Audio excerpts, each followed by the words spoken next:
Hello guys, welcome back to one more beauty vlog. ఇప్పుడు మనం frizzy hair ని ఇంట్లోనే స్మూత్ అండ్ సిల్కీగా ఎలా పొందాలో చూసేద్దాం. ముందుగా ఒక వెజల్లో వాటర్ యాడ్ చేసి అందులోకి మందారం ఆకులు, పువ్వులు వేసి స్టవ్ ఆన్ చేసి బాయిల్ చేసుకోవాలి. ఈ విధంగా 5 to 7 మినిట్స్ బాయిల్ చేసినట్లయితే కలర్ అనేది చేంజ్ అవుతాయి. లీవ్స్ అండ్ ఫ్లవర్స్ అనేవి కూడాను ఈ విధంగా డార్క్ కలర్ లోకి చేంజ్ అయిన తర్వాత ఇప్పుడు రెడీ టు ఫిల్టర్ అన్నమాట. ఇలా ఫిల్టర్ చేసుకున్న దానిలో మీకు ఏదైతే ఇష్టమైన షాంపూ, మీరు మైల్డ్ షాంపూ యూస్ చేస్తున్నట్లయితే కనుక ఆ షాంపూని ఇందులోకి వాటర్లోకి యాడ్ చేసుకుని బాగా ఫోమ్ వచ్చేంత వరకు కూడా మిక్స్ చేసుకోవాలి.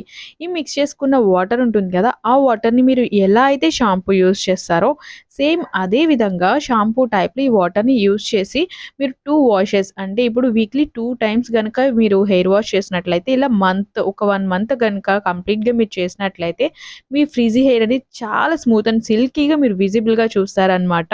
Hope you guys like this video. Do follow